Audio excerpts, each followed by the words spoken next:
Good morning, 6:48. This is talkSPORT Breakfast. I'm Jeff Stelling. Ali McCoist is with me. Some of the headlines you're waking up to this morning. Roy Keane hammered Trent Alexander-Arnold yesterday, saying there's talk about him going to Real Madrid the way he's defending. He's going to Tranmere Rovers after this. Man City manager Pep Guardiola says Jack Grealish must prove he deserves to regain his spot in the side's starting lineup by showing the qualities he displayed when they won the treble in 2023. And the future of Marcus Rashford rumbles on, but Italian football expert Daniele Fisichella told talkSPORT that we could see him in Serie A soon. Milan will look to purchase him on a loan with an option to buy. And Rashford, as you mentioned, Danny, earns an awful lot of money, almost 14 million euros, which would make him the most paid player in Serie A straight away, 2 million more than Vlahovic, for example. But because Manchester United has basically already paid half of his wage for this year, 6 months, then Milan could be happy to fork out the remaining 5-6 millions, as Manchester United probably could help paying a little bit of the wage. Transfer window breaking news on talkSPORT with Intuit QuickBooks. Beat the deadline day drama with QuickBooks Sole Trader. So, Marcus Rashford for AC Milan. What do you think, Coisty? Yeah, all day. Absolutely. Get him away, get him enjoying himself, get him playing football. If it's Serie A, or I thought it might have been PSG, to be honest with you. There'll be few and far between the clubs that can afford his wages. You know, it's whether he can take a drop or United pay if it's on loan, or, you know, he just has to, whether it's a loan deal or a full-blooded transfer, he's just got to go and get playing. It looks as though the relationship's come to an end, doesn't it, Jeff? Let's be honest. Yeah, I mean, he was unwell, in inverted commas, at the weekend, and consequently wasn't in the squad. And he may well have been unwell. Yeah. I've got no idea. But obviously, he's not a player at the forefront of Ruben Amorim's mind in terms of the starting place. I think a loan deal is the obvious one, because I just don't see who's going to be able to afford A, to buy him, and B, to pay all of his wages. Well, at the same time, he has a responsibility to himself to say, OK, I might have to take a wage cut if I want to go and start playing again. But listen, he's entitled to do what he wants to do because he signed a contract. Let's get that out there right away. But I think it would tell you an awful lot about him and where he is himself if he decides, well, it's not all about money. I'll take a wage cut, we'll take a wage drop, and go and play somewhere. For him, it should be going and playing and enjoying himself and trying to back to some kind of the level of ability that we all know he has. Yeah, go and make his... rebuild his reputation in Italy. I mean, look what Scott McTominay's doing at Napoli at the moment. Isn't he just? Goodness me, sensational. Right, Shebahn is back with us. Good morning. Let's talk about Ange Postecoglou, shall we? He dropped more points with Spurs at the weekend against Newcastle. They now sit 12th in the table. Said he's the most angry that he's ever been in his career following that result. Not at his players, though. He wasn't angry at all with them. Here he is with Sam Matterface, if you missed this after the game. Oh, outstanding effort by the players. I couldn't be prouder of them. From start to finish, I thought our endeavour, our football, our will to try and play the way we want to, because the situation we're in was just brilliant. And on any other day, on a fair and even playing ground, we would have won that game. What do you mean by that? Just that we would have won that game if it was an even and fair playing ground, mate. What was unfair about it? I think it's pretty evident what was unfair about it. Were you unhappy with the officials? You don't want to have an opinion. You want to ask for my opinion. My opinion is that it wasn't an even and fair playing field. That's it. What immediately got your goat? Nothing got my goat. I just love the way my players played. On any other day, that performance would have got the 3 points. You say unfortunately it didn't happen. What was lacking at the top end of the pitch? Nothing was lacking. Our football was brilliant. Everything we did was outstanding, and we deserved to win that game. You don't want to say anything, that's fine. You want me to say something, I'm not. I'm just telling you that today we deserve to win. Only one win in the last 8 Premier League games. How concerning is that? I love the way we play today, mate. Love the way we play. Thank you very much. It's Ange Postecoglou, who is joining, and he's not very happy with me because he thinks I'm sitting on the fence there, Adrian. But my job is to ask the questions, and he sort of answered them. Spiky. That is a man. That is a man under pressure. Of that, there is. No, he's right. I tell you what, though, he is right to be angry.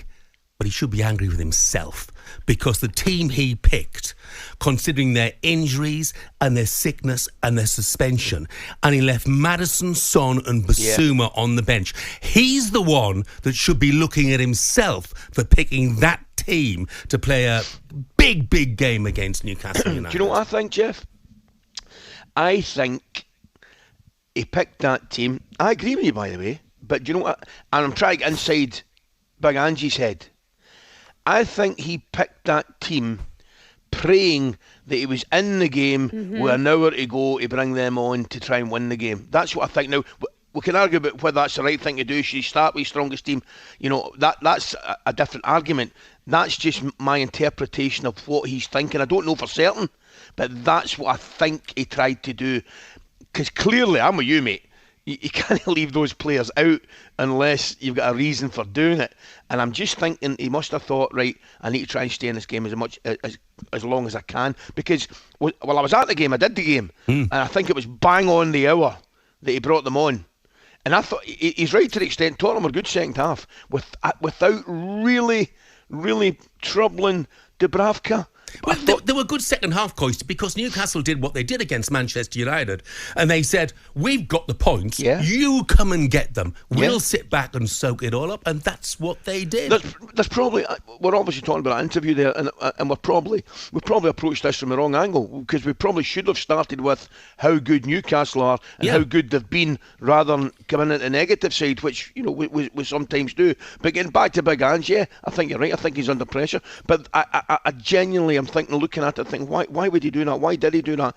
And that would be my only logic for doing it. And I think I would agree with you on that there, Ali, but I do think that sometimes the media are too harsh on Spurs managers and you need to cut them a bit of a break. Jeff, but honestly though, seriously, Shebahn, he cannot be saying to Sam Matterface, you want to sit on the fence. That is Sam's job. He was absolutely right. He is there to ask the questions. Ange is there to answer them. The reporter's job is not to have a view, it's just to draw out the manager's view. And, you know, Ange, if he just answered the question clearly, then we'd all be happier. It's hard. Well, he didn't want to, did he? I mean, you could.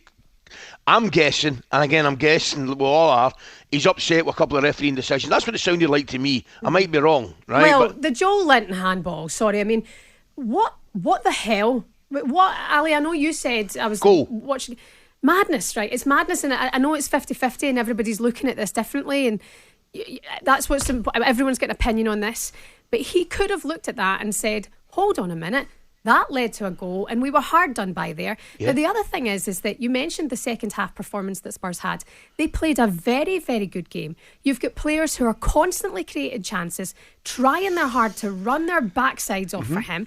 You know, you've got your third choice keeper there, only conceding 2 goals, 2 young players, your 5th choice left back, your 18-year-old centre mid or whatever the hell age he is. All players are in, yet when he turns on the press will get you. And actually looking through some of the headlines this morning, for example, Craig Hope in the Mail, Postecoglou is a short-sighted idealist trapped in his own delusional world.